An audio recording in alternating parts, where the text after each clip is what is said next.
Hello. Thanks for coming, everybody. Welcome to an episode of Tigers Minor League Report. You can find us on Spotify everywhere. You can get your podcasts. We're also streaming on all the socials, X, Twitter, YouTube. Yeah. But I'm Mike Papchak along with Chris Brown and Yoop. And Rogelio will be here just a little bit later. He just said he'd be a couple minutes late. He's racing back from parts unknown. He's always so mysterious about it too, honestly. Like, and I'm not like asking to know any more about him. Like the dude, he can have his life. Just he is always pretty mysterious, and he has an aura about him, and that's how I see him. A bit mysterious. He's the regional man of mystery. Yeah. Honestly, my guess is that he had to run out and get some dinner, like a late dinner. Right. He's probably working late and had to go get some dinner, and didn't want to eat it on camera. But yeah, I guess I don't know. Technically, we're Motor City Metrics on the Tiger Minor League Report Network. Is that how Raj usually says it? I don't know what. Yeah, right. You're right. It's all the same. We're all part of the same crew, and we're here talking Tigers. I just want to, in case people are like, "What?" You're right. I beefed it big time. No. It's totally fine. I just if people are expecting a bunch of minor league talk, I'm sure we'll talk a little bit. It's not going to be. We're talking more about Tommy Kahnle or Kahnle. I don't really know. I've seen Kahnle. I think it's Kahnle. Yeah. All right, Kahnle. Mine is with insanely. Yeah. What was the old? Oh yeah, this is something that nobody would know. Can we talk? I think it was a Tevin Campbell song. Can we talk? Oh, and from Tevin the mid-90s. Campbell, Can we talk? There we go. That's who voiced what's his name in a Goofy movie, right? That's I'm pretty sure he voiced the pop star in the Goofy movie. There was a Goofy movie. This is where we fall apart with our slightly age difference. Yes, he was. He voiced fictional pop star Powerline in Disney's 1995 animated film, A Goofy Movie. Anyway, we're off to a goofy start here. But yeah. I mean, the Tigers made a move this week. It seems to have been universally praised. Yeah. It makes a lot of sense. So, yeah, I don't know. What was when you first heard it, guys? What did you think? Well, the one thing I knew about him was that he was a changeup guy. So I immediately went to someone near and dear to our hearts. As he's our new Fernando Rodney. Mm-hmm. Yeah. He's going to be flipping those changeups up there and baffling people, hopefully. And, he's the kind of guy who's had a good career. I mean, anybody who can stay in the major leagues as long as he has, that he has gotten people out. And he's not a superstar by any stretch, but he's a guy they can plug in. And I would bet they think they can get 60, 65 good innings from him. Yeah, I mean, when I first heard it, I'm still getting all my news from X, Twitter, still call it Twitter. Rogelio, welcome. But the first thing I noticed is I don't see this with every you see with a lot of players, but like every Yankees fan on X had some variation of, "Oh my God, I cannot believe we lost him. Oh my God, Kahnle's gone. I can't believe they didn't shore up the money for him." And I was like, well, I got obviously I knew a little bit about him, but the fans loved him and did not want to lose him in New York. So that's the very first thing you see on the internet. I don't know. That was interesting to see.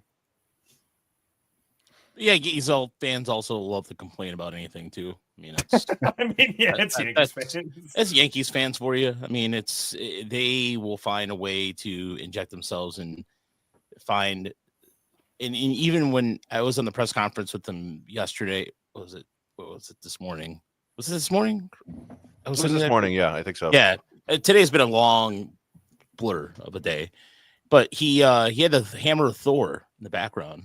His little man, he had a man cave going. So he had the Eagles. He had like a entire Eagles motif going. And it kind of reminds me of the actor who plays the Punisher, kind of like the same 5 o'clock shadow and everything, but John Bernthal. Thank you. John Bernthal. Wasn't Thomas Jane the Punisher too at one point? Yeah, and it was that's a horrible movie. Terrible movie. But he was in the show Hung. Yes. Based out of Detroit or Grosse Pointe, if you will. But he really was, whatever Hinch is going to throw at him, he basically is going to take the ball. And so that was a good thing to hear from him. And I think he's going to be a really good addition to the bullpen. Whereas, I mean, the 1 year, 7, Dolph Lundgren, yes, that's right. The movie that was really low released, very low budget Punisher. That was like, I want to say 92. Oh, he was Dolph Lundgren was a Punisher. Oh wow. Yeah. Wow. Yeah. The good call. Good call there, Dylan Ninja Beast. Yeah, that's What right. was- He what- had a What was the Lundgren movie with Van Damme? What was that called? Universal Soldiers. That's the one. Yeah. That's a great movie. Great movie as in greatly bad movie. Yeah. But it's Oh boy, we're gonna keep going down this rabbit hole, and then whenever you bring up Van Damme, you got to talk about Bloodsport. oh yeah. Well, I mean, that's a good Bate, movie. baby, Bate. Yeah, there's I think and Kevin says he hasn't pitched more than 42 innings in 5 years, need more for 7.5 million. I think the Tigers here's the thing, like, and if you look at some of the arms in the minor leagues that they have on reserve, I think they'll be okay. I think that what he needs to do, just because it just gives him another veteran back there, and I like the fact that it's a guy who has been in the postseason. I mean, he the Dodgers and Yankees, he's got that pedigree to him, and they kind of like the older I get, the more I realize that kind of veteranship is needed. Sometimes we talk about, like, for example, I believe like momentum is a fake thing and it doesn't really exist. It's just a thing that you make up for motivation. But veteran leadership is something that is tangible and useful. And so, I mean, it was a young bullpen last year. So I think that I understand your point, though, Kevin. I mean, you want maybe 60 or 70 innings, but he kind of seemed like he's a specialist. But he even mentioned one really cool story is that he mentioned how his changed up grip he used to do one with the 2-seam and went to a 4-seam because of his fastball was a 4-seam, and he changed it in the minor league. So that was something that then the Yankees realized, was the Dodgers rather, that increased his, he started losing some zip on his fastball. So Yeah, and yet I first kind of came to know Tommy Kahnle in that 1 year with the White Sox, where he was really, really, really good, and the White Sox were terribly bad. It was kind of right when the White Sox blew everything up. This 2 times ago. Yeah. They blew it up, for the Chris Sale and stuff like that. And yeah, back then he was a fireballer. He was throwing upper 90s, striking out a ton of guys, and his changeup was always his second best pitch.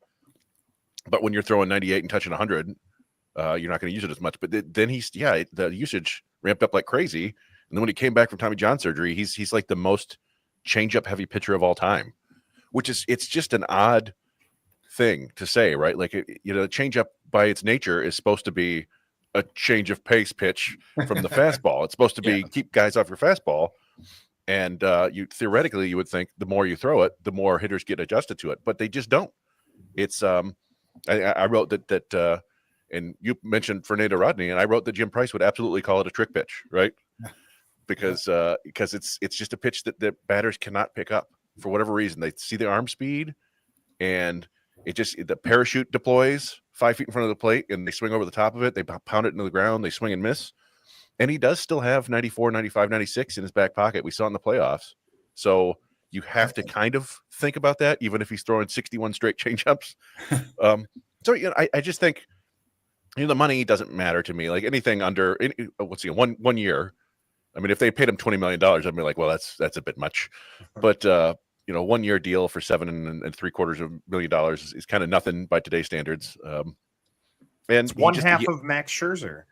Yeah, and he adds a really nice, another really nice arm to the back end of their bullpen. We don't know, I'm sure he'll get used in the 7th, 8th inning mostly, but he'll probably pick up a couple saves. He'll probably pitch in like the 10th inning a few times. It's just a nice weapon to have back there, and he's gonna have probably the highest strikeout rate of anybody in the bullpen. You just took the words out of my mouth. They got a guy back there who can get a K when you need one. Yeah, possibly. And, how many times did we have in short supply at times?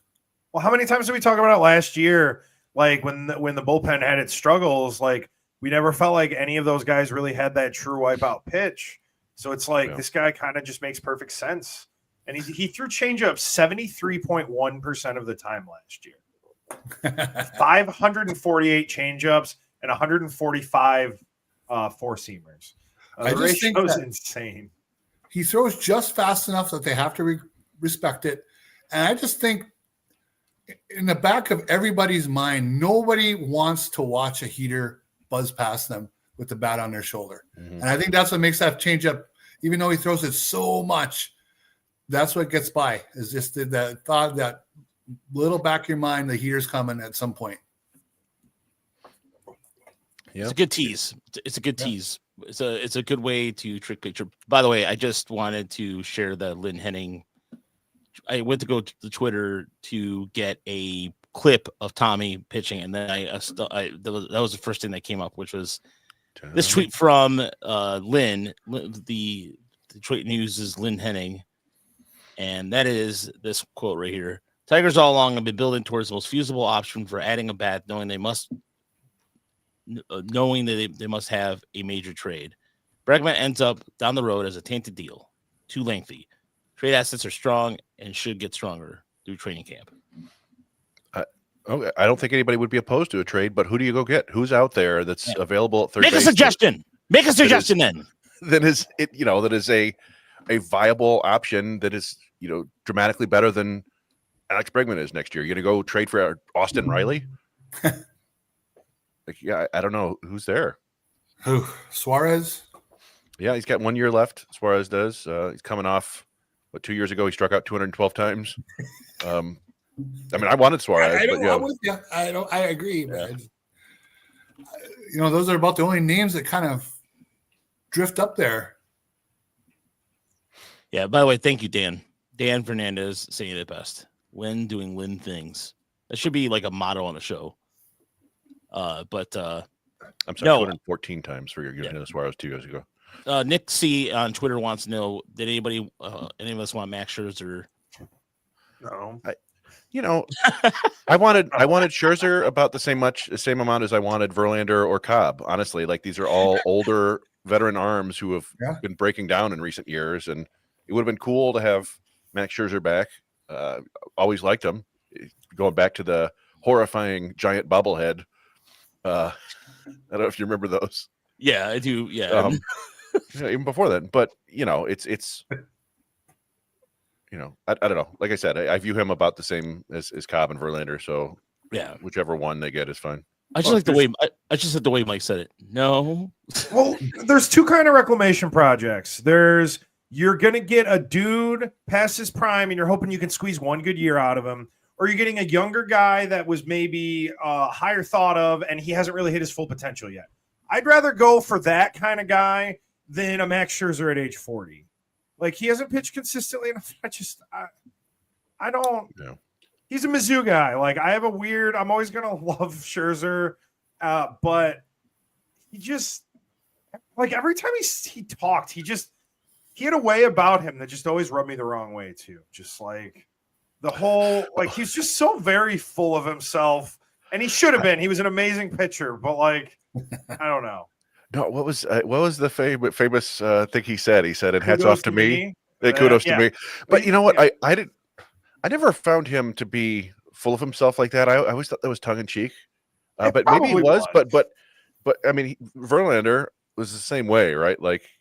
He maybe was a little bit quieter about it, but all the stories you hear is just a total kind of classic a-hole jock for Verlander, and Scherzer was kind of. They were not terribly close. No, it was kind of an unfriendly rivalry. I guess they respected each other but did not like each other, and that's why it cracks. Verlander had the arrogance, and Scherzer had the bravado. Yeah, I think that's those about are the right. words that stick out there. That's kind of how I always felt about it. And it cracks me up that Scherzer got, I think, 500,000 more than Verlander. He's probably stewing. Yeah, probably somewhere. He probably did it on purpose. He's just make sure I get more than Verlander. Absolutely happens. It happens in all sports. Tua signed a deal that paid him $100,000 a year more than Jared Goff. I think that wasn't on purpose. That stuff happens all the time, for sure.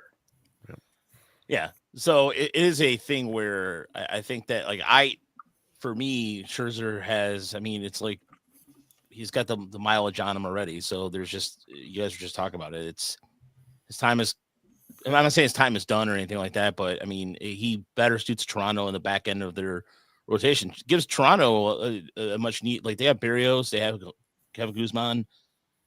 They have some guys. They gives them another a leg to stand on, if you will. So Toronto's decent. I mean, I know everybody's talking about Toronto having a crappy offseason. They've had a decent offseason. I mean, comparatively speaking. Well, yeah, go ahead. It was coming around. Yeah. They kept finishing second or third on everybody, including players that they signed. Yeah. But yeah, getting Santander and getting Scherzer, that's a quality offseason to go along with the reliever who I'm blanking, Hoffman. Yeah, Hoffman. Yeah, I think everybody else passed up on though, or injuries. I think that Toronto didn't have the offseason they wanted is probably where they thought they were gonna maybe make a little bigger of a splash. They didn't get. Yeah, you said missed out on a lot of guys to finish second on Sasaki. Even though, I mean, come on. Yeah. I mean, that's like, but finishing second, but you're like 5,000 miles away. You know what I mean? Like, the guy who won finished first place was finished behind Secretariat in the yeah. There you go. Yeah, that's a nice one there. Dane with the Faedo DFA over Engler. I'm not that. I think that maybe because Engler's a little bit more. I don't know if the salaries are cheaper or anything like that, but I was a little surprised by that. But then again, I think Engler might have something more tangible than Faedo. I mean, that part is yet to be seen, but I don't know. I mean, he might. I could see a team picking him up though. I could see somebody taking a chance on Faedo. Oh yeah, yeah, like the Marlins. Because I mean, the Marlins. I mean, Faedo, former first round pick, and we were on the Discord. We were going through Alavila's first round picks for fun. Yeah, I think they had a good reason for it, right? They said that basically he's out of options now. Yeah. And he would have had to win a job out of spring training. If he didn't, he would have, had to be released anyway. So like, just get it out of the way now, because they don't think he's one of the best 8 arms in the bullpen. And I expected it was going to be Englert or Kreidler, but it doesn't shock me a ton that it's Faedo. And yeah, they may make a small deal for cash considerations or something like that. Somebody might add him, or somebody might just pick him up off waivers. But like, he was just too up and down and injured too often. I know he pitched a decent amount of innings the last couple seasons, but it just was always one thing or another, right? It was like, a fingernail or a, sore spot. And ultimately he was a middle reliever, and those guys are kind of a dime a dozen. Exactly. And he was always kind of looking like he would have a couple of outings where, boy, it's there. You can see it. If he just brings it a little more consistently, and then it would kind of fall apart. But there's no question he has just enough ability where he'll probably hang around for a while, maybe 1 or 2 or 3 different teams over the next 3 years, but probably haven't seen the last of them. I see a team, the White Sox, taking a chance on him too, for whatever reason. The White Sox seem like the type of team where they would do that. Just they're familiar with him, and they could probably do something with his pitch mix. But yeah, I mean, Twitter people will be saying he's going to go to the Rays and get fixed.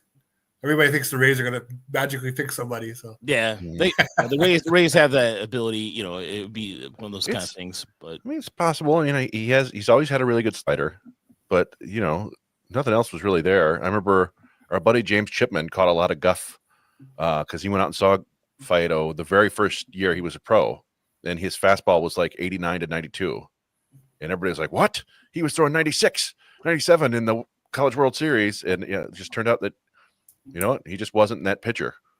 It's a bummer. But like I've said before, Garrett Burhen, who was a starter in Erie last year and will probably be in Toledo this year, he reminds me of Faedo a lot, just in terms of his delivery and his pitch mix. And it wouldn't shock me if he becomes a Faedo level reliever very soon. So there's a lot of more options than him.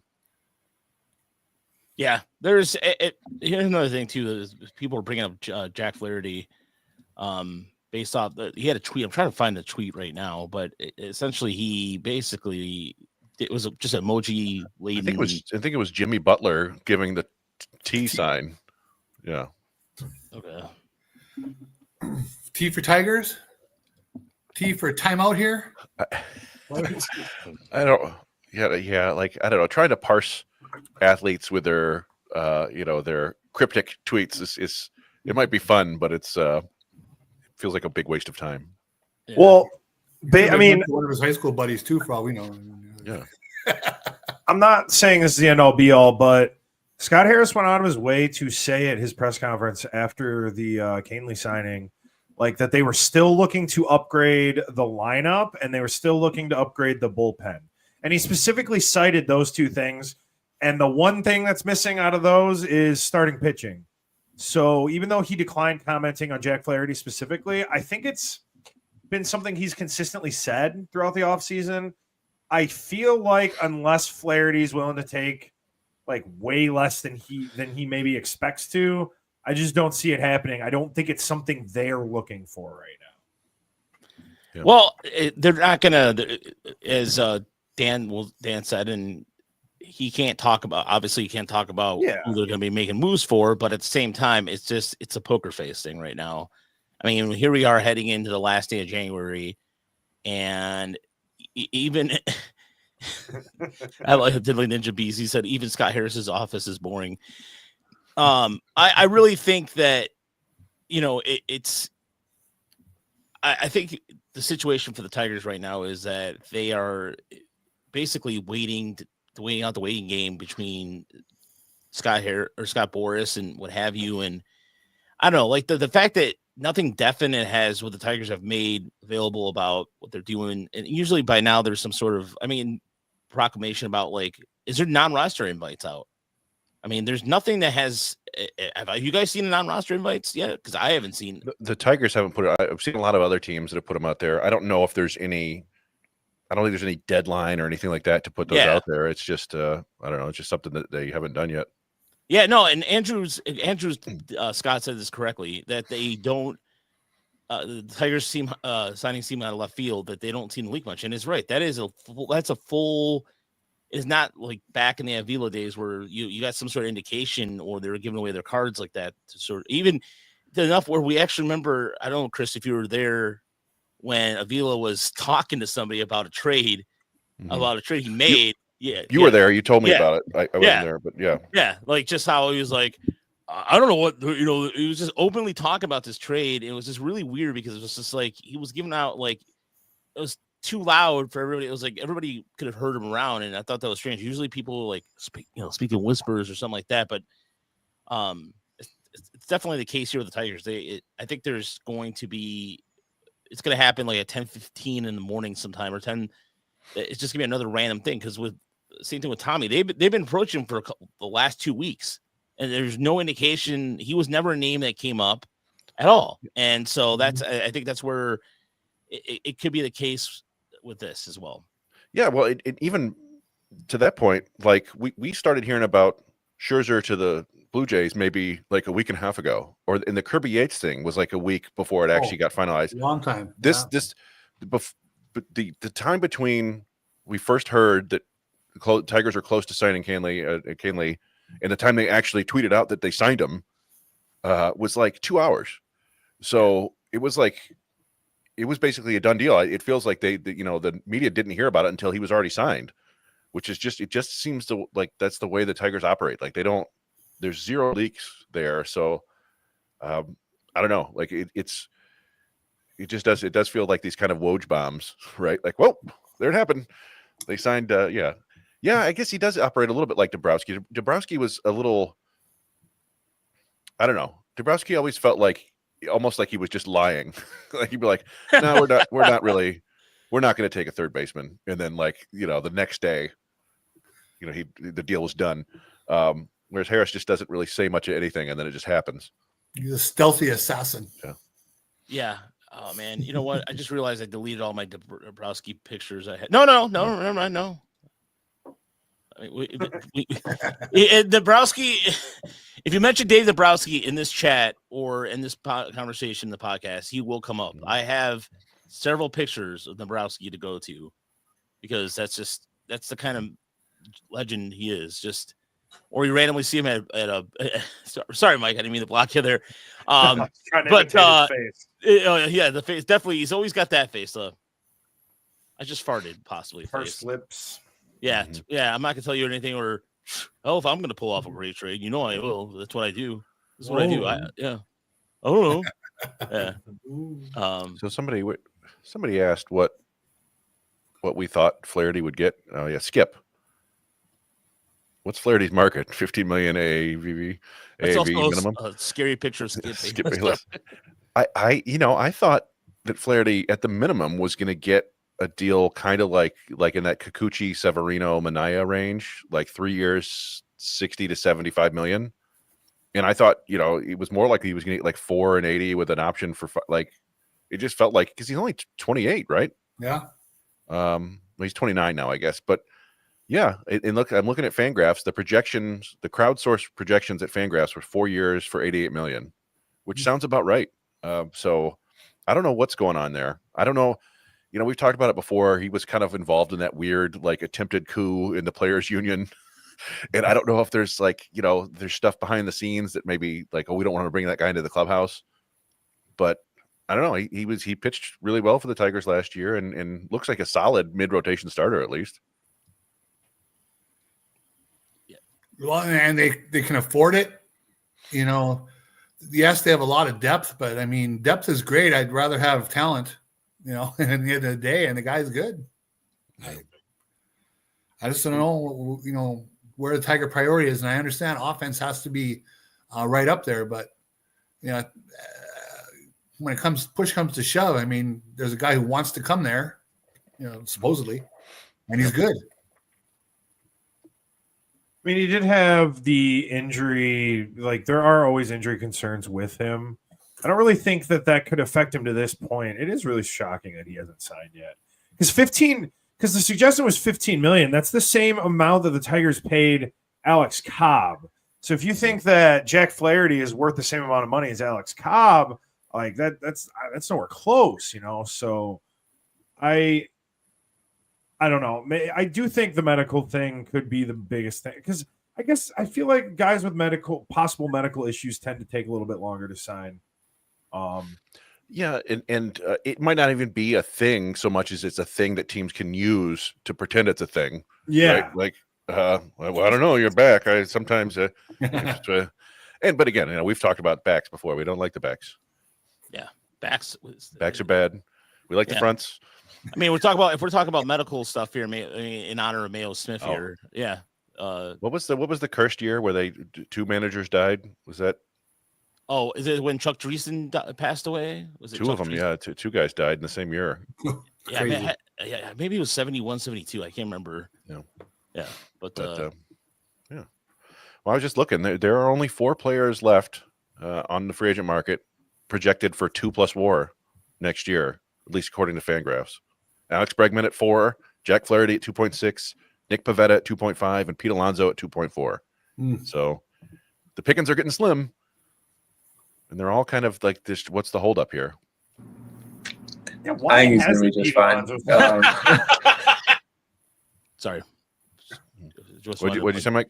I was just saying, it's weird that Pete Alonso hasn't signed with the Mets yet, right? Like, what is happening with that?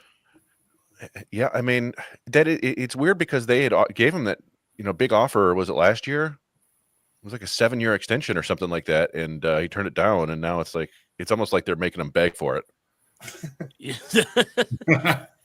Yeah. Somewhere Cohen's just like cracking his knuckles, and I thought the Angels by now might have swooped in and done something too, because that's where now I saw him. He's tied with the Reds. Like, what is up with that? But, wow, it would be fun for him playing in that park. Yeah. Oh my goodness. By the way, I wanted to give thanks to listener Matt Wood, who sent me this Traverse City Pit Spitters cap here. Shout out to Matt randomly, because he's been a long time listener. He's been a fan of the podcast. He has a bunch of, it goes back to the days of the Tigers SRD. That's how far he's listened to the podcast. So thanks, Matt, for the shirt. Thank you for the donation on our GoFundMe as well. I appreciate it. We appreciate the donations. Just so far, it's been a fantastic turnout, and people who join the Patreon too. There's been content every day on there, so thank you. Just wanted to get that out of the way. I only took off the hat because I have my hair up in a bun and it hurts my head right now at the current point. And speaking of you and your hair, do you have a picture handy of the Raj in the Wild? Yeah, I do have a picture of that. That's I don't know if do you see that? No. So don't. Well, I don't know if do you know who Brad Galley is? No. He's a Channel 7 sports anchor now. That he's kind of a young, kind of looks like he went to a boarding school. Sure. You're right. He did go to Brother Rice. Shout out to he's a nice guy. Really nice guy. Yeah. Yeah, but and he covers all the sports. But yeah, he was doing a report on the signing, right? Yeah. Yeah, he was doing a report on the signing, and he was using B-roll, which and then Eric Costantini, a friend of the show, was say I spy Roger, or I spy. He tagged me on Twitter, and I was like, "What are you talking about?" Like I thought it was nothing that, and then of course my brother sends me. Oh yes, I did see this. Yeah. So my brother sends me this with a caption like, "Listen, Bregman, get it done." But me looking like my eyes I look really weird anyway. But no, it looks like he's asking your opinion to me. Mm-hmm. He was asking my opinion. Sure. He was asking about. He was like, "Why is Howie Lee getting screwed over by Kylie McDaniel?" And I'm like, "I don't know. It's crazy." I don't know. We've got we have 5 top 100 lists out now, and it's interesting seeing. I put together a composite list to see, who actually is on there. And Tigers have 6 players on that list that have made at least 3 lists, but Howie Lee has never cracked the top 100. He doesn't get mentioned much, and it's strange. I don't know. We'll see what happens. Maybe we're all mistaken, but it seems like he should be up higher. I'm not going to take a picture of Howie Lee and put Rodney Dangerfield's face on it. I'm not going to do that. Like, that's yeah. But no, it is kind of it doesn't make any sense how Howie Lee, for his age, what he did at AA, not even get a consideration. It doesn't make it. And look, take our Tiger bias out for a second. Look at the stats. Look at his stat. If you look at his stats, it doesn't make any sense to me. He was one of the he was, even after he was injured, he was among one of the leaders in the Eastern League.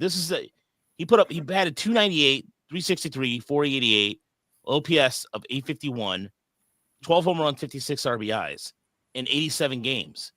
I mean, what else do you want? And he played a good second base and a decent third. So I at the age of 21, he doesn't turn 22 until the third coming up in February. So you guys don't see anything scouting wise, skill wise that contradict the stats?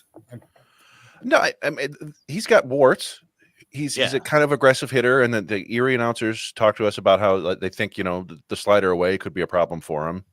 Mm-hmm. But he hits for power. He's a little bit faster than people realize. I think the defense, I think he's got the tools to be an average defender. It might not be there yet, but I think he's more athletic and agile than Jace Young, for example. And I think his arm is just as good.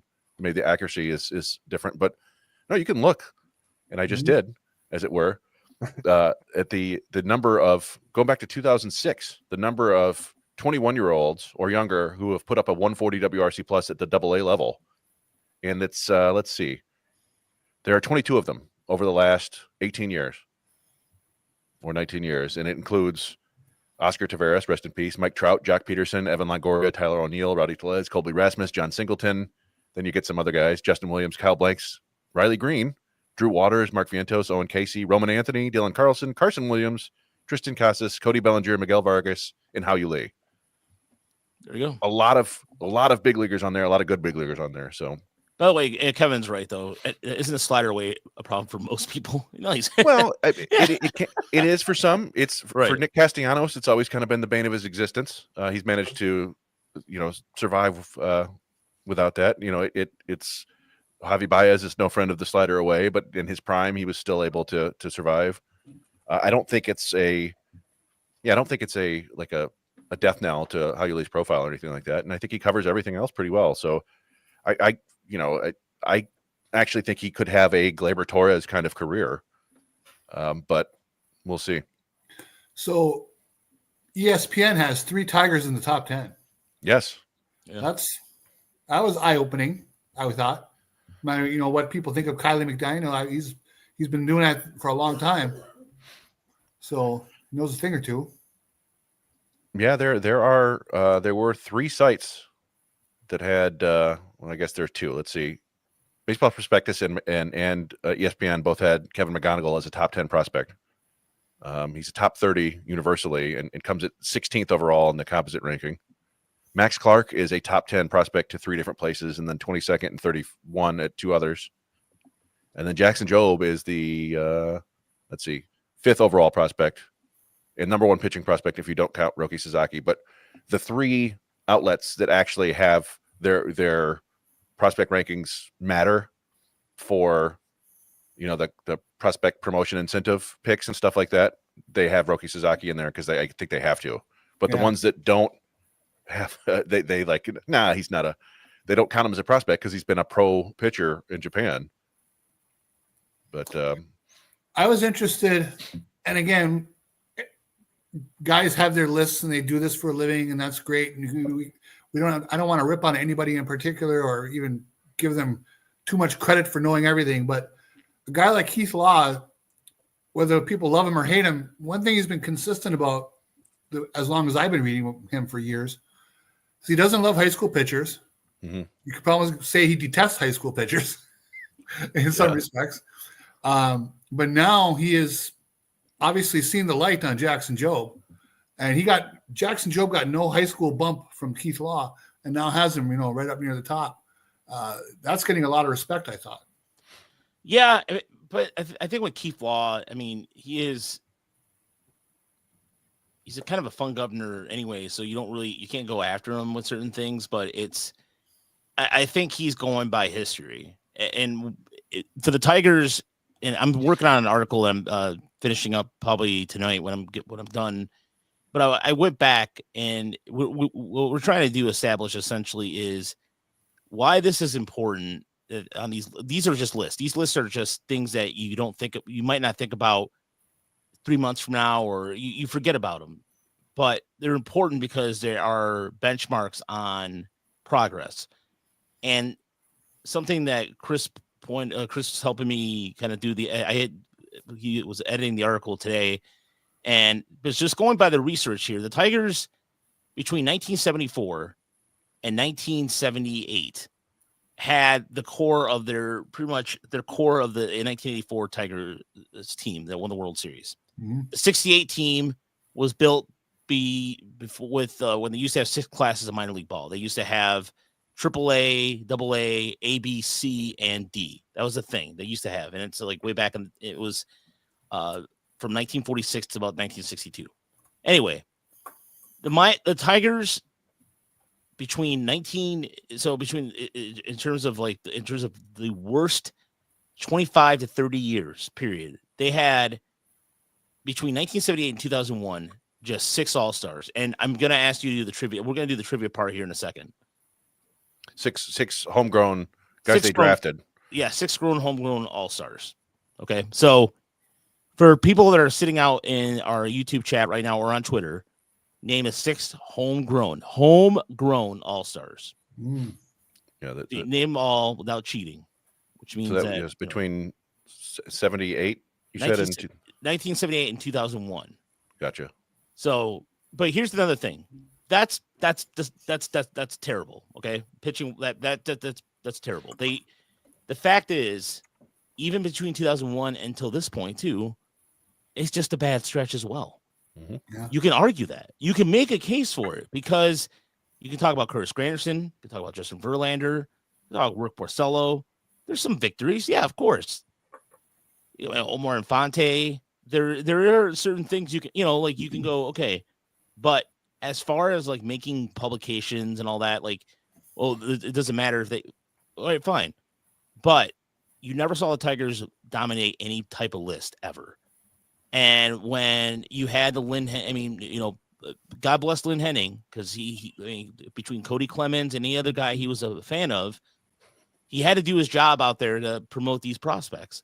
Imagine us doing Tiger Minor League Report in the year 2000. Imagine my 21-year-old ass, but about to be 21 years old, doing a Tiger Minor League Report. This would have been me back then. Hold on a second. Hold on. Mm-hmm. Hey, guys, listen. Look at Nate Cornejo right now, man. He's won 15 games. Get excited for Nate Cornejo because he's a winner. He's proven to be a winner right now. And, well, the strikeouts are 5 per 6. I don't even know what that is right now. 21-year-old Roger does not know what that shit is at all. But I'm going to tell you about Nick Cornhill because Lynn Henning's a big fan of him, and I think he's going to bring a lot to the table. What did he throw? Wait, 89, 91? No, it doesn't matter. I think he's going to have enough deception there. And they won the title, right? Erie won a title that year, and he thought that whole core was coming. Andres Torres. You know West Michigan, right? I thought it was Erie too. Yeah, I think it was Erie. Yeah, Erie never won a title until 2 years ago, my friends. That was the first title. I thought they had a. Are you talking about Jacksonville? Or are you talking about the Jacksonville team, that AA team that they won a double A? They won a AA title. Yeah, but it wasn't with Erie though. It wasn't Okay. Erie. It was either Jacksonville or oh god. Oh no. I know this. Okay. It's either it was the affiliate before Erie. It was the last affiliate before Erie because they moved around for some strange reason. They were in Jacksonville. They were the Suns in 97. Trenton makes sense. Like Trenton or Jacksonville. Jacksonville would have been 95 through 2000. So that was probably, let's see, I'm looking right now. The 99 Jacksonville team had. Because that had Gabe Kapler on it, right? Or Kapler was on that team at one point, too. I know Kapler was. 99 didn't have, that's not who I was thinking of. Montgomery was the 70s. They were beasts in the 70s. London was 92, Kevin, or 93 or 91, or I'm sorry, 91, 92. London was the last Eastern League title before Erie was. So it has to be Jacksonville. And I was looking at Dan Fernandez there, and he asked if Lynn was a Sizemore guy. He might have been. I don't remember. I was a Sizemore guy, I hate to say. But Lynn was a big – and I love Lynn. Don't get me wrong. Lynn's a great guy. But he was a big Dan Worth guy. Danny Worth was going to be the starting shortstop of the Tigers. So, yeah, the 2001 Erie Seawolves, which was their first year as the Tigers, they went 84-58. Yeah. With Louis Pujols as their manager. That was a team that had Omar Infante as a 19-year-old, Eric Munson at 23, Mike Rivera, Andres Torres. Cornejo was 21, went 12-3. Was Inge there? No. No? Okay. It doesn't look like that. Eric Eckenstaller, Terry Pearson, Tommy Phelps, Luis Pineda, Fernando Rodney, and Andy Van Hecken. Oh, legend. Yeah. I'm excited for Andy Van Hecken. That's a treat. Yeah. But at any rate, yeah, we're all getting excited about these guys back then, 20 or whatever hole I was. And now we know. But there was but my point is, between now and then until 2025, if you look at the roster, the Tigers playoff roster last year, that is the most amount of players from the farm system that had a one time. I mean, on a playoff roster, if you think about it, that is you look at even because, like, for example, what was it, Chris? 2 years ago? Was it the 2017 draft already gone out of the system? Or was it 2016? Well, 2017 Faedo is gone. I don't know if there's anybody left from that except maybe Will Vest. Was he a 2017 draft pick? I think it might have been 2016. Yeah, he could have been 2016. 2016 was Matt Manning. 17 was Faedo. 18 was Mize, but you also got Skubal. And as I said before, just treat Skubal like the first overall pick and treat Mize like a ninth rounder. You were correct. I'm sorry, you were correct. It's 2017 for Vest. Yeah, for Vest. Yeah. Will Vest. But yeah, I don't know. Yeah, I don't know if anybody else from 2016 is left. That was Funkhauser year, right? Oh yeah. Yeah, that's what I'm saying. Like,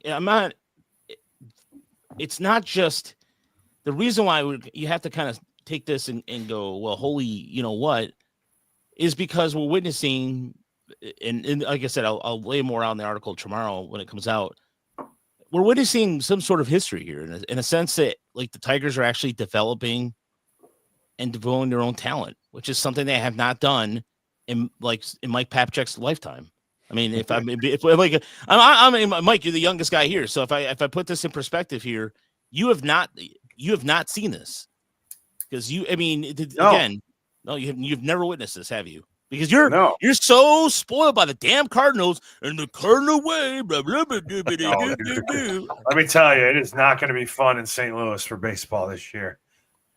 Yeah, I saw the really interesting, like, oh, they don't.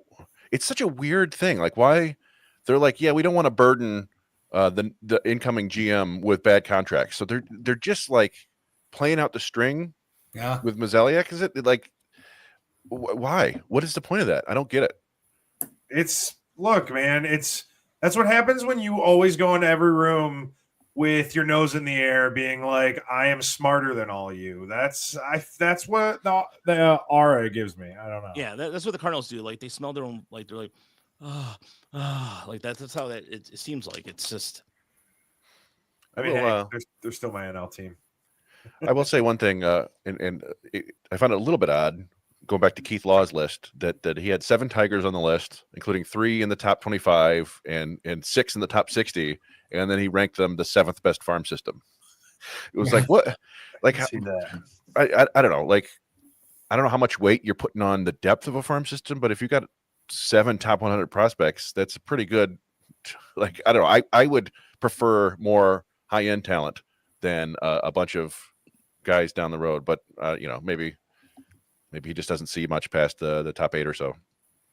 Yeah, and look, I mean, there's going to be a certain, like, well, these guys cover the system, so that's why they're going to have a certain bias. I understand that. I understand where people might see that, but for how much baseball that we've witnessed, I mean, like the reason why, like if you look at our top 45 list that's coming out, which for people on Patreon, we've very sampled the goods, if you will. It is a drop, there is a drop off between 15 and that. There is, like, you can, pick or poison any of those guys between 15 and 46. That doesn't really, depending on who you want to go with. So it's not like, I'm not saying that all these guys are Hall of Famers or anything, but Kevin, case in point with Kevin McGonigal, the Tigers have never had a prospect like him. Never. Mm-hmm.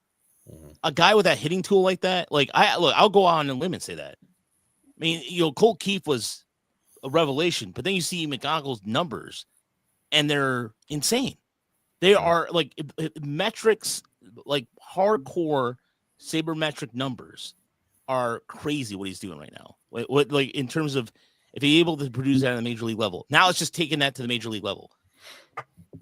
Yeah. What I hate comps, but I also love comps because when McGonigal, is it wrong to have Chase Utley come to mind as a ceiling? I mean, he supposedly emulated Chase Utley throughout his career, right? Yeah. Or it was his favorite. I don't see him. I don't know. It's possible. It's like I've made some pretty crazy comps with McGonigal too. I've said like the 99th percentile is like Jose Ramirez, or Alex Bregman. Honestly, a left-handed Alex Bregman. He's kind of similar in terms of the exit velocities and the contact rate. And it's possible. I don't want to say anything.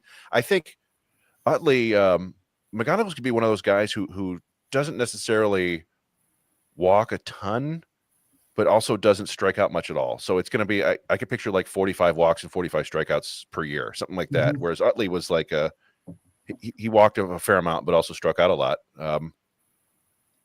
But yeah, I mean, it wouldn't shock me if he does something like that. I think Keith Law said, I think it was Keith Law was like, yeah, it wouldn't shock me if he finishes his career with 2,500 hits. It's like, geez. Oh, really? I didn't see that. Okay. I think it was Keith Law who said that. Wow. Yeah, so it's just it's the hit tool is very real. It's a question about how much game power he's going to be able to produce. He's done a little already. This year might be a little bit misleading because we're pretty sure he's going to head back to West Michigan to start the year, and he broke his hamate bone at the end of last year, which is notorious for sapping power for like a year for whatever reason. I don't know why. So he may not hit for much power this year, but I think it'll be there in his prime. Yeah. And yet, for all we talk about him and people love him, Max Clark still gets ranked above him most of the time. Yeah.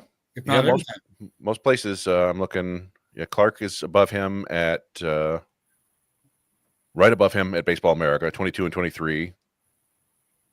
Do we think And that's They're 9 and positional 10. value? Max Clark's 9 and 10 on ESPN. Is that mostly positional value, or is there offensive potential there to match McGonigal? I think that there's I mean, part of it's positional, I guess. Yeah, I was just. But I would kind of rather have a good second baseman, like a good defensive second baseman, than a good center fielder. I think the second baseman is going to get more work. Like center fielder, obviously, it's big. You're preventing more runs, I think, because of you're running down extra base hits. But yeah, I think that there's the thought that Max Clark could be that just like complete superstar if everything goes right. With like talking like a 30-30 season or something like that. And I don't know. I think he could get to that point. It feels more like unfortunately it's that onion thing. The worst person you know had a good idea or whatever. Somebody said that Pat Caputo made a Lenny Dykstra comp on Max Clark. And I was like, you know what? It's not bad. It's not bad as a player. Yeah. A left spark plug who steals a lot of bases and hits you like 15, 20 home runs and walks a ton and hits it plays good defense. It's like I could see that. You know, a lot of people want to say Corbin Carroll. That feels a little bit of like a stretch, but I see it's possible. But Granderson's a good comp. You know, and Granderson. I think I was going to say I think he would hit for better average than Granderson, though. I mean, Granderson sold himself out for power. Yeah, eventually. I mean, yeah. Early in his career, Granderson hit for decent average, right? But Clark, I don't know. Like Clark doesn't have problems against lefties. Yeah. He doesn't really. He's okay against all pitch types. It's just for me, he just needs to find the right swing for him, which is kind of wild to say for a guy who's had so much success and has been so high profile for a while. It just seems like he's always trying to find the right swing, and if he gets it, I think he can. You know, it wouldn't shock me if 3 months into the season, Max Clark is the number one prospect in baseball. Like if he goes out there and has hit like 15 home runs and is hitting 330 or something like that. And I think that's completely within the realm of possibility. I'm a little bit skeptical because I haven't seen that hit tool yet. Yeah, but I mean, I will say that he has hit. I mean, again, maybe it's because like by default, everything in Lansing just seems like it's loud. Like just the amount of times we've gone to Lansing and we're like followed by good hitting performance there. It happens, but I mean, I look at it's like really 1-1A, Uper. It's like it's really. I mean, you can't go wrong with either one in terms of ranking. And I think Connor, Max does have more power than Kevin, and Connor's correct about that. And then like, but yes and no, power potential. Yeah, I think power potential. Well, yeah, because they're. But the thing is, like Clark is pretty maxed out already, right? He's bigger than McGonigal, taller, and so you think that he can eventually hit for more power. But McGonigal had higher average exit velocities, a higher 90th percentile exit velocity, a higher max exit velocity last year. And he doesn't hit the ball on the ground as much as Clark does. So, like, I don't know. I just feel like there's less projection with Kevin McGonigal. It's like, just stay the course, kid, and you're going to be fine. With Max Clark, there's still a little bit more projection. Nice. So I have a question for you guys. All right. Changing lanes here, away from the minors, back to the big club. Signing Alex Bregman, right? Mm-hmm. Let's say they did. Tomorrow morning, wake up, boom. There it is, contract. And let's just say he has, an average good Alex Bregman season. How many of the Tigers players that they already have on board need to make that jump to make this a good offense anyway, no matter what Alex Bregman does? The reason I say that is as I read and listen to people on Twitter and talking, everybody assumes some players are going to make jumps next year. But we know baseball, just by saying it's not linear like that. Like you're automatically better the next year you come back and you just keep piling on a little every season. There's some ups and downs. So Alex Bregman comes into this offense. He's batting third, and he's a good source of offense for them. Where is the rest of this roster going, and in your mind, and where do you see the biggest possible hiccups in terms of they don't get the production to make maximum use of Alex Bregman anyway? I've got some thoughts, but I'll let you guys go. Oh, Go ahead. I mean, I'm always worried about shortstop. I am not sold on anybody yet. Trey Sweeney looked fine, but it would not surprise me at all if that's not, like their long-term solution. I worry about their starting pitching because even though they have depth, we all see what happens, how quick depth can disappear like last year. And I almost don't even need a lot of the young guys to necessarily take big steps forward. It's just they can't do what they did this past season where you had offensive craters for months at a time from some of these guys. Like, if they could just bring more consistency from Colt Keith, Parker Meadows, if Spencer Torkelson can not even be 30 home runs, but if he can contribute positively off the bench to this team, like just more consistency out of those core guys, I think that they would be okay. Like, to take that next step, obviously, you need to see Riley Green and Colt Keith specifically. I think those two take the next steps because I think that those two, and Parker Meadows, I love Parker Meadows, but those, like, I feel like you're seeing those guys progress. And if they do take that next step, then I think this offense could look better than marginally average at best as it has been in the last couple of years. But if there's inconsistency like there was at the beginning of last year, it could look really rough at first, even with Bregman in line. So the question was, eternally, do we have a better roster? Is that what you're asking, essentially? Yeah. Where do you see of the young guys everybody hopes takes that next step? Who will, who won't, and what would be the worst case scenario if the wrong guys don't, like Riley Green, for instance? Well, I think that, there's a lot of projections that see Riley Green stepping up or getting better this year. I think to me, it's guys in the front, like the fringe types of Trey Sweeney's of the world, because you need him to be productive, because if you don't, you have two shortstops you're looking at that would be struggling at as a position that you need production on, absolutely, to go along with Gabriel Torres, because they need some sort of protection for Torres, for Green, and Spencer Torkelson. Like we said, we've heard some things that he's worked on his footwork, and if you can get back to even 20 home runs, that is much more serviceable than what the production you got from him last year. But I think that what was saying here, what Dan said echoes as Bregman provides that stability. It really gives them an opportunity to get another veteran out there to do that. And Parker Meadows, I think Parker Meadows is a guy too that could get into 3-WAR status too. I really think that Parker Meadows came into his own last year, and you saw the record with him, as Chris pointed out. He made one of the best catches I've ever seen a Tiger make, make it on the outfield. And I think he can tap into more offense too. And you look at Kerry Bonds, Kerry Carpenter, depending on how his back and his health issues, you have to go more than just Kerry Carpenter. If he's healthy, great, but I think a guy like I think of like Parker what I was just saying about Parker Meadows, but even Banez too, getting those guys to get back to that same production level they had last year, and just a little more growth. They have that mental consistency. You know what would be awesome, Baron, if Matt Verlaine hit 20 home runs. And Matt Verlaine did, by the way, he did a really good job with the Days of War podcast. And I really think that it's just a thing where ultimately there has to be some unknown variable.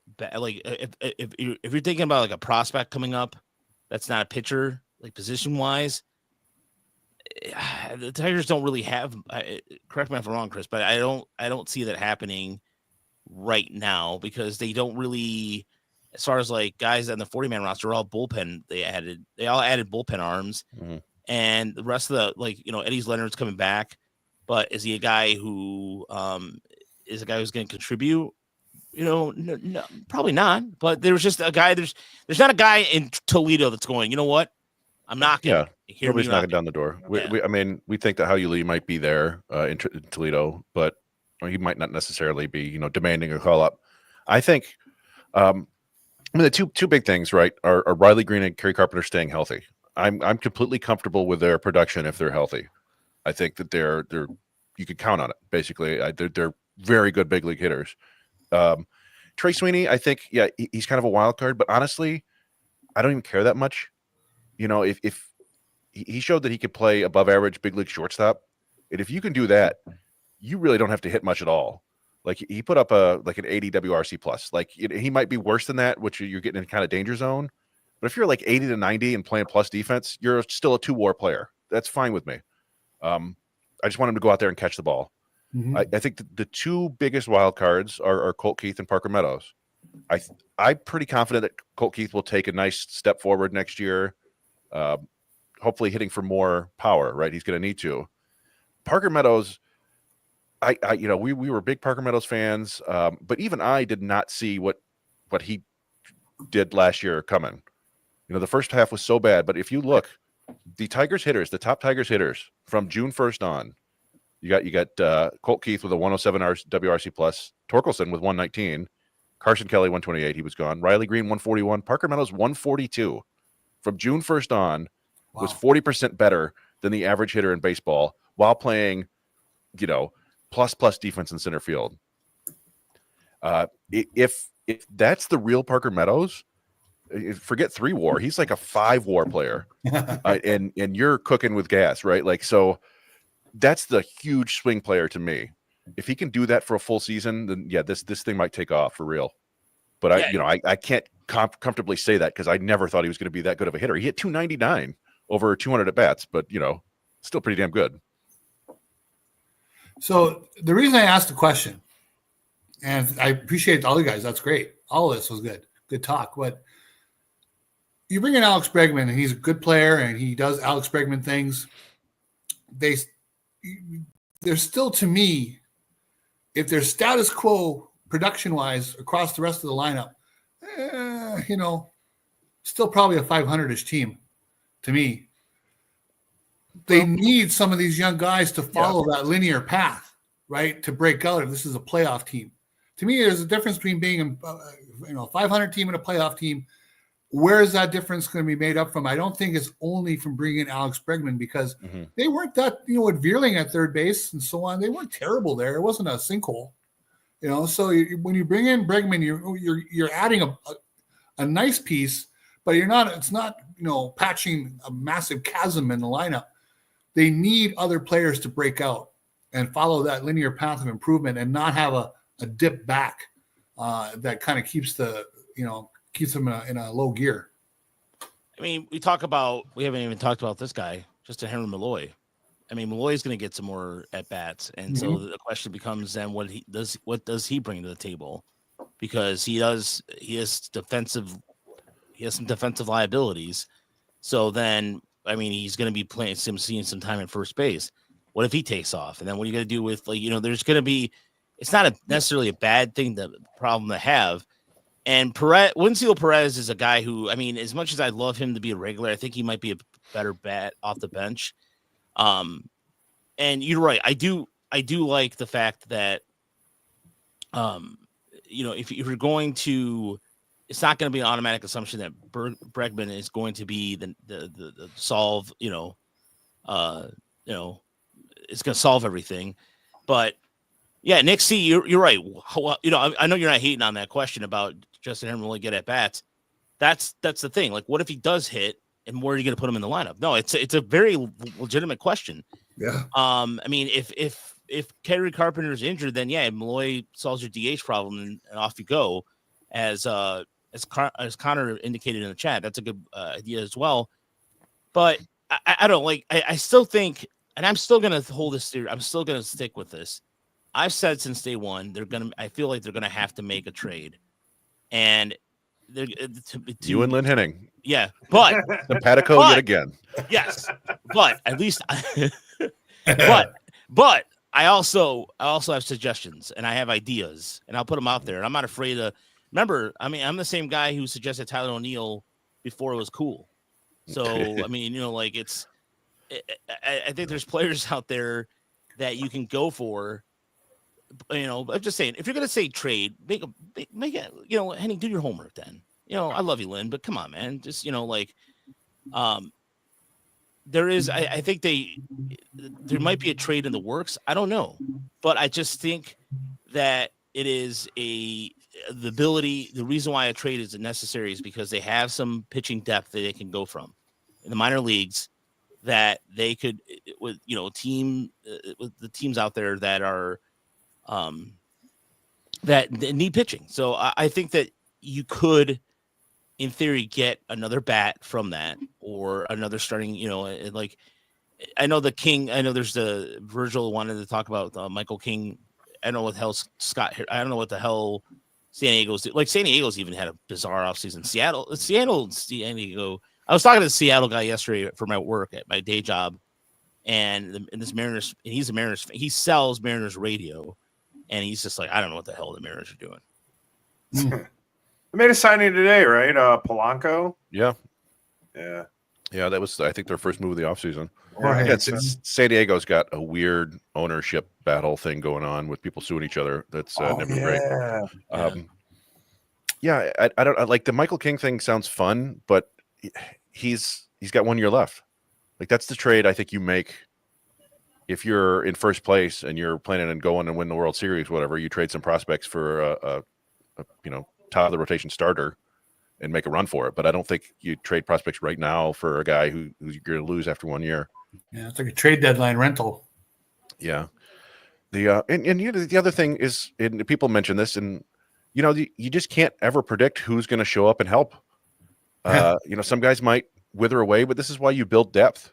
Right, like Winslow Perez came up and he didn't put up great numbers, but he was definitely a helpful player last year. And I don't think many people saw Brent Herter coming up and being like a 1.5 WAR player in a third of a season. So like Montero could take a step forward. Job might take a huge step forward and be a rookie of the year. And by the way, somebody did want me to point this out. Somebody commented on our Blue Sky that people always talk about. You can. The draft pick compensation, if you bring up a rookie and he finishes or wins the rookie of the year or, top 3 or whatever. But there's also the aspect of that if that does happen, they automatically get a full year of service time. So like what the Pirates did last year, so you could try to game it with Jackson Jobe and get an extra year of service time. But then if he comes up and he's good, he gets the rookie of the year, he gets a full year of service time anyway. So your plan there doesn't work. Which I had forgotten about that aspect of it. So that to me, that makes it even more likely that he's going to start the season in the rotation unless he just, has a terrible spring. But they have a lot of young players that obviously can explode in a million different directions, but there are enough of them that I think enough will take steps forward that they can kind of sort through that and still move forward as a team overall. So 2 players in this quick discussion that we've had that haven't been mentioned. And the question I have is Dylan Dingler. Mm-hmm. I don't necessarily even be a league average hitter. Can he be a league average hitting catcher? Just parse out the catchers. Can he be average or better than the average catcher in baseball? Which is I would imagine a little different than the average hitter in baseball. Mm-hmm. And then Jace Young, what is he this year? I think that's a massive wild card because, we saw what we saw last year. He helped on a couple of games, but he was struggling. Can he claim a spot and be, some guy who's around a league average bat with some power? Yeah. I mean, it's Dingler's a tough one because I had kind of all but given up on him becoming an offensive player at all. He just struggled the WRC plus was fine, but he just didn't look like a great hitter. He's a couple of years in Erie, and then he went to Toledo and blew up. And it was like, maybe he's fixed something. And then he came up to Detroit, and it wasn't great. And maybe he's just, he takes a while to make adjustments. I think he certainly has the ability to be, a solid hitter for a catcher. I'm looking right here what the average last year was for I don't know how many plate appearances do we want to give somebody? 100? Sure. Yeah. Let's see. That gives us 60 catchers. 60 catchers with 100 plate appearances. So number 30, Matt Tice had an 87 WRC plus. So did Freddie Fermin. Ben Rortvet, Jose Trevino, all those guys in that area. I think you could do that.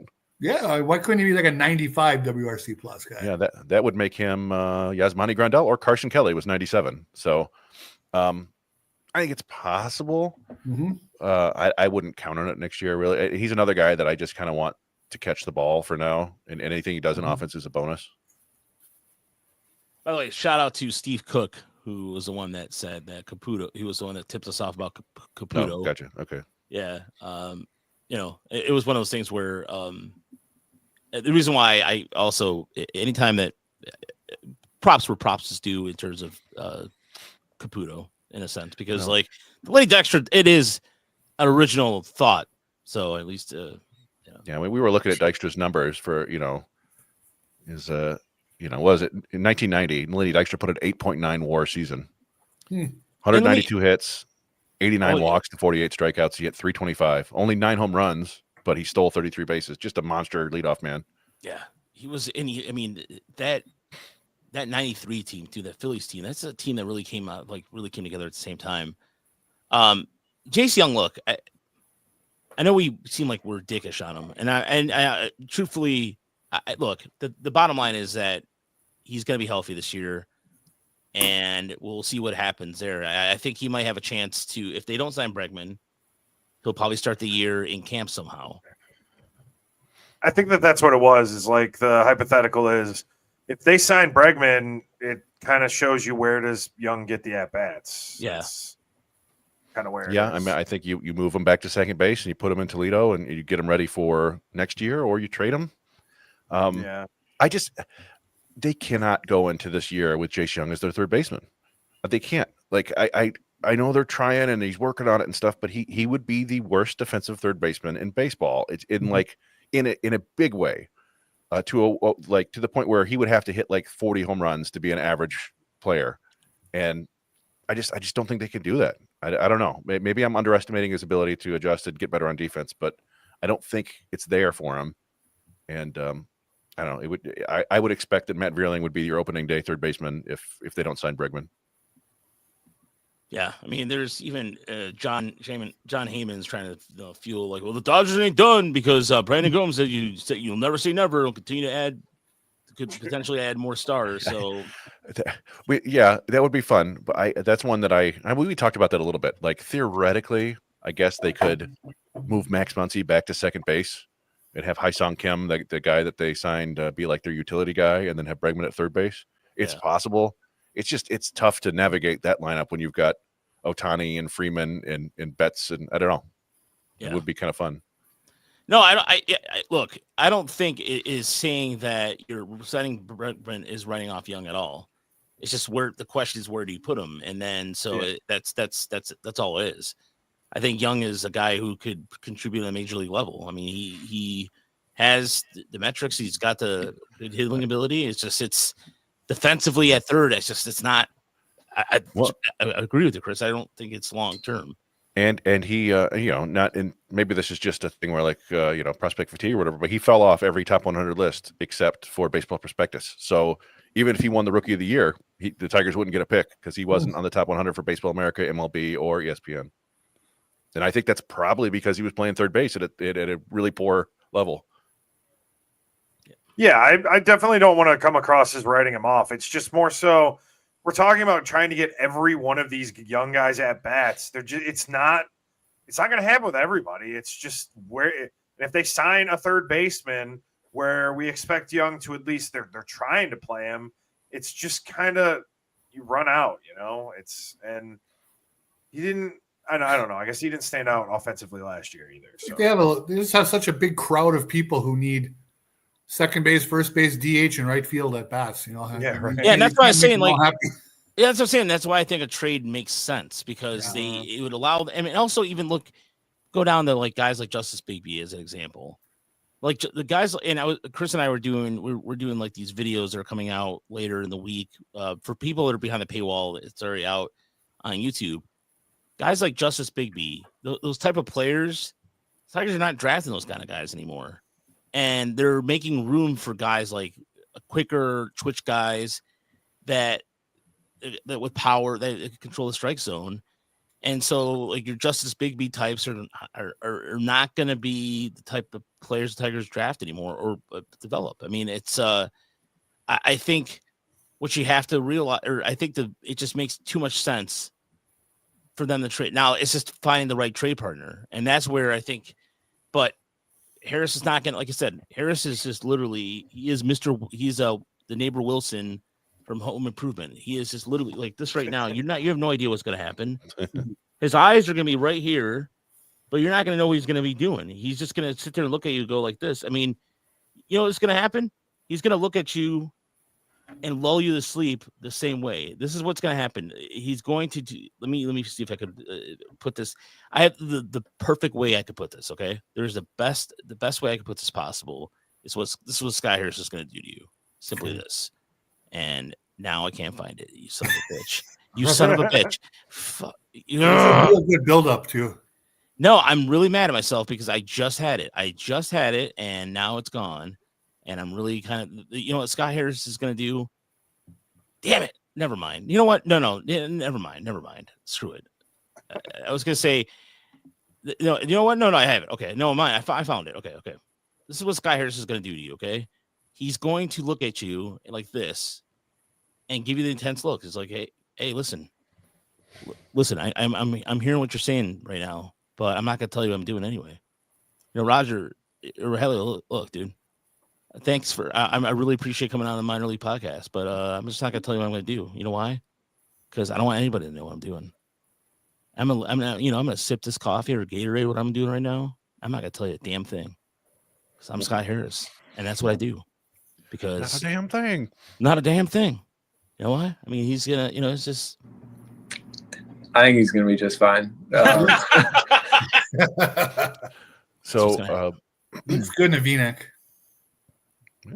Some Eddie in here a couple times said, second base is harder than third base. How is Young playing second base? Oh, does he? Do you have a prosthetic hand in that photo? Let's see it. Yeah.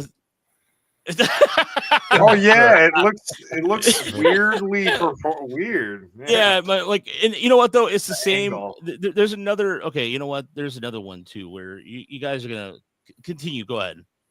Oh, well, so yeah, Eddie was asking, like he said a couple times, second base is harder than third. How is Young playing second base? And then MLB second baseman is an elite skill position. Are you saying Young can play second but not third? I am. We watched him play second base at a pretty good level all through the minors. He's not. It's a different skill set that you need. Third base is a reaction position, and Young just never seemed to be able to slow down enough. He doesn't have the quick twitch reactions that you need to dive for the ball and get up and throw it. Like it just kind of he just didn't have that. But at second base, you're going to catch some line drives, right? But it's usually more like your grounders, and he just had a really good sense of timing to go get the ball. Like I'm not saying he would be like a Gold Glove or anything like that, but I think he would be closer to average. And his arm works better from second base than third. He doesn't. I don't think he has a plus arm by any means. So I just think he would be better at second than third. It's not. Like I said, it's not like he's going to be suddenly just be a Gold Glover, but anybody? Oh, sorry. There's a reason why I'm quiet. Go ahead, guys. Right. Well, I mean, yeah, I don't know if there's much more to talk about here. We've talked about all the prospects. We talked about Tommy Kahnle a decent amount. Yeah, and we also here's what. Okay, so you guys were talking about my prosthetic hand. There's a prime example of prosthetic hand Roger Castillo, because apparently I don't know what to do with pictures here. So the hand, this is me with Dan Dickerson. My hand. It's the same thing. Like, what am I doing here? Why is my hand? What am I doing here? Dan Dickerson. My hands. I don't know what to do with my hands. You are the Ricky Bobby meme, you live it. There we go. It was real live. There, I could laugh at myself and that. So anyway. All right. On that note, thank you so much for listening. And we are, thank you for watching Masterpiece Theater of us talking like Scott Harris and my hands and all that jazz. Don't forget to go to our GoFundMe if you want to contribute to our funds. That'd be really appreciative, as spring training is around the corner. And I will more likely be driving solo, so I got to figure that part out. And if anything happens on the website or anything signing wise, we're going to be covering it. There's going to be an article out tomorrow on the Tigers' history. And Joe Rampy, I don't know if anybody's familiar with Joe, a guy that we've had wrote for us on the first incarnation of the Tiger Monthly Report, is going to be writing a weekly piece called 5 Things You Need to Know About the Tigers During the Week. Is that right, Chris? Did I say I think that 5 things we liked this week, something like that. It's just, that's his hook for talking about 5 stuff that 5 things that were worth talking about during the week. Yeah. We're happy to have him back. He reached out to us, and it's good to get more people on board. Yeah. Also, another new thing that's going to be happening is Ashley was very popular on the podcast last week. We'll be doing shorts along with Mike. So, Mike, that's news to you. I know that you're probably looking what the hell are you talking about. But Ashley will be contributing some statistical shorts based off some data. She's been doing some data drives for us, and so. She's gonna be also regularly contributing to the podcast too. So it's we're adding depth. We're adding depth. You remember my impression of our audience when Ashley was on. Sorry.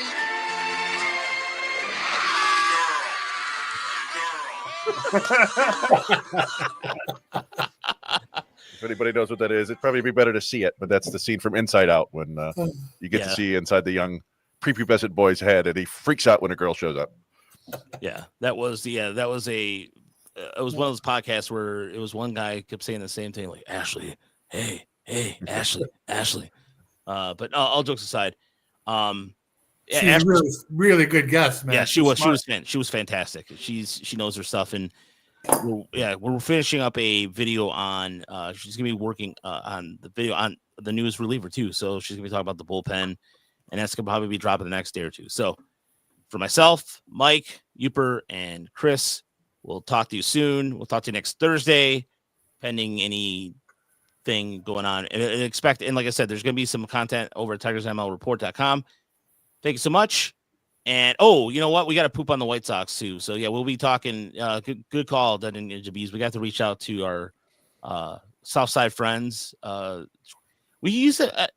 You know what? The only people we don't talk to for a reason is the Twins. Yeah, and we had this guy Seth Strohs on, followed us on Twitter, then stopped following us. I don't know what the hell the deals with the Twins people. Fuck them. Whatever. I'm not here to Yeah, it'd be good to talk to Crystal and see what she's excited about, if anything, with the White Sox. Oh, but shout out to Max over the Royals beat though. This fan side. Yeah, what's up? Just Chicago, the bright side. It couldn't possibly get any worse, right? Yeah, exactly. Well, except they traded away Garrett Crochet, and there's talks of trading Luis Robert to Cincinnati. So, yeah, but they did get a prospect haul to Detroit. They did get Kyle Teel in return, and that's a pretty good haul back. Prospects, but the 2003 Tigers had prospects. True. No, they didn't have. I would rather have Kyle Teel than Gene Kingsdale. Don't you shut your whore mouth. don't you sully the name of the great Gene Kingsdale. Stay close, everybody. Have a good night. Yeah.